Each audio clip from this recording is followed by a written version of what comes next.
Em abril deste ano, completou-se 10 anos da promulgação da Emenda Constitucional 72. Mais conhecida como PEC das Domésticas, o dispositivo prevê igualdade do setor com os demais. Além disso, houve garantia de benefícios como salário maternidade, auxílio-doença, auxílio-acidente de trabalho, pensão por morte e aposentadoria por invalidez, idade e tempo de contribuição.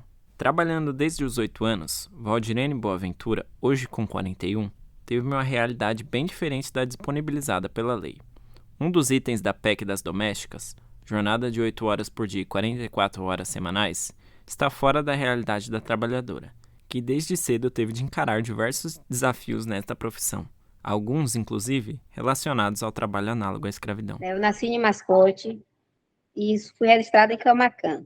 Mascote é como se fosse um povoado, né? Tem outras pessoas que dizem que é cidade, mas é um povoado, que fica no extremo sul do estado da Bahia, certo? Sou natural de lá, sou trabalhadora doméstica desde os 8 anos de idade, né? Comecei a trabalhar com 8 anos de idade.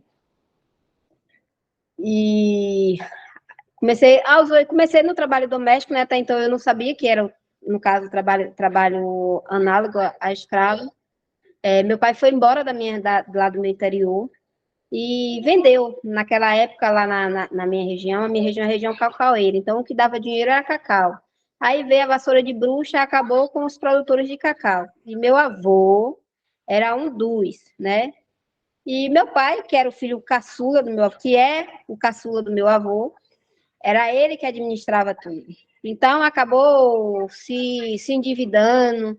Naquela época, era muito comum ver aquela questão das pessoas assinar promissórias em branco, aquela coisa toda que o pessoal chamava de hipotecar algumas coisas. E foi assim que aconteceu com minha família.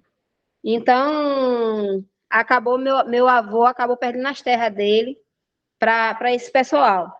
E aí a gente fomos migrado da zona rural para a zona urbana.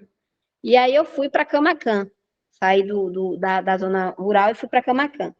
A gente ficou na casa de uma tia da gente e meu pai viajou dizendo que com 15 dias ele voltava para buscar a família. Para você ter noção desses 15 dias, eu fui conhecer meu pai em junho do ano passado. Valdirene queria conhecer o pai, viajou a São Paulo, mas ele não foi. Logo após, houve uma tentativa de contato por chamada de vídeo, mas ele não se desculpou pelo abandono. A trabalhadora relata um episódio com o patrão em 1996, aos 12 anos. Fui para casa dessa patroa, e lá na casa dessa patroa era eu e que cuidava de 2 crianças que tinham praticamente a mesma idade que eu. Tomava conta dessas crianças. E aí, lá nessa casa, eu sofri violência sexual, que eu fiquei lá dos meus 8 aos 12 anos. E o meu empregador, ele me molestava. Hoje eu sei o que é isso, mas naquela época eu não sabia o que era isso. E aí, o meu empregador, ele me molestava. E aí ele tentou, até o dia que ele conseguiu me violentar. A gente foi para uma fazenda, e quando chegou lá na fazenda, eu escorei a porta do quarto com a chapeleira, mas ele conseguiu entrar, me violentou, e quando a esposa dele viu o barulho, eu chorando, ela veio perguntar o que foi, ele disse que tinha entrado no quarto para tanger uma galinha, que tinha entrado no quarto, né? E aí foi um processo que eu tive na minha vida, que eu cheguei para a patroa e disse a ela que tinha acontecido, e ela chegou, me deu uma surra e me entregou para minha mãe. Após isso, ela realiza a mudança de trabalho, ganhando 15 cruzeiros que iam totalmente para a mãe. Nessa época, Valdirene vestia roupas iguais ao filho da patroa e ganhava restos de Eu comida. fui trabalhar na casa de Sidna. Na casa de Sidna eu não trabalhei muito tempo, mas tomava conta do filho de Sidna, que chamava Rafael, ou chama Rafael, não sei que fim foi que tiveram. Tomava conta tomava conta do menino, e o menino tinha praticamente a mesma idade que eu, tanto é que essa Sidna, ela me vestia igual o menino, o que ela comprava para o menino, ela comprava para mim. Foi a única patroa na minha infância que eu tive, que me colocou na escola, né, para fazer, mesmo sendo, para ser alfabetizada, né, digamos assim. E aí, depois, Sidna, ela era bancária, né, trabalhava na Caixa Econômica, e ela foi transferida para Ilhéus, e foi embora para Ilhéus. E quando ela foi para Ilhéus, ela não tinha como me levar. Então, eu voltei de novo para casa da minha mãe. Surge uma oportunidade de trabalho em Salvador. No primeiro salário, a patroa pegou o dinheiro de volta para comprar uma lente de contato para a filha. Passou o tempo, eu vim com essa oportunidade de vir para trabalho. Eu conversei com essa Ana, ela disse que aqui em Salvador que ela ia me colocar na escola, ia me dar, ia me dar um salário. E era tudo que eu precisava naquele momento para mudar de vida, né? Aquela questão de você ter esperança de dias melhores. Então era tudo que eu queria. E aí eu fui e falei com minha mãe que eu vim para Salvador, minha mãe disse que não dava, não deixava. Mas como minha mãe não ligava para mim, né? Não cuidava de mim, não zelava, eu vim fugida. Eu fui, quando cheguei no dia de eu embarcar, cheguei no guichê da Águia Branca, que o rapaz falou, você não pode embarcar, não. Tem que ter autorização. E tem que ter uma pessoa acompanhando você. Aí eu peguei, cheguei, liguei para a patroa. Naquela época ainda era aqueles telefones, não tinha nem, era telefone orelhão que funcionava, que hoje não existe mais, né? Hoje é só relíquia mesmo. Era orelhão, ninguém tinha celular. E aí eu fui, peguei, cheguei, liguei para ela, falei com ela que ela não vai lá na Águia Branca, procure fulano de tal e tal e tal assim, fale com ele, peça para ele me ligar. Aí assim eu fiz, fui lá, falei. E aí ele pegou e disse que ia resolver para ela. E aí me colocou no fundo do ônibus.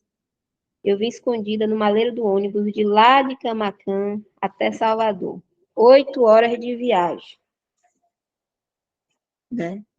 Quando eu cheguei aqui em Salvador, ela estava me esperando, pedi ela para ir embora. Ela me proibiu de sair de casa. Me proibiu de sair de casa. Começou a me deixar trancada no quarto, né? Onde só tinha acesso só à área de serviço, o quarto, a área de serviço e um banheirozinho. A patroa passou 1 ano sem pagar e sem levá-la à escola, mas prometeu liberá-la para voltar à sua casa. No dia em que todos iam viajar, a patroa pediu para ela buscar as malas para ir embora e a deixou presa. Valdirene fugiu 2 vezes ao sindicato. Na primeira foi encaminhada ao MP e ao Conselho Tutelar, mas voltou para casa na promessa de que os agentes iriam até a residência. Após 1 mês, eles não foram, e ela, então, resolveu voltar ao sindicato. Esperei, ele não apareceu, aí eu fugi, fui lá, fui pro sindicato de novo.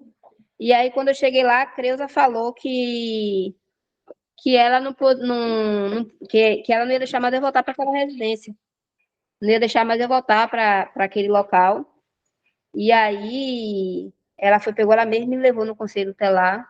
E do Conselho Tutelar me levou para o Ministério Público. E aí meu processo ficou rodando lá por mais de 2 anos. Creuza levou ela ao ginecologista e à escola. Valdirene ainda morava no conselho, pois seu processo não deu em nada, mas Creuza a adotou. Agora com 41 anos, a trabalhadora sonha em ser advogada, para ajudar pessoas na mesma situação que ela. Segundo dados do Radar City, painel de informações e estatísticas da Inspeção do Trabalho no Brasil, 72 pessoas foram resgatadas em condições análogas à escravidão no serviço doméstico desde 2017, início da série histórica de dados, 5 anos após a aprovação da PEC das domésticas.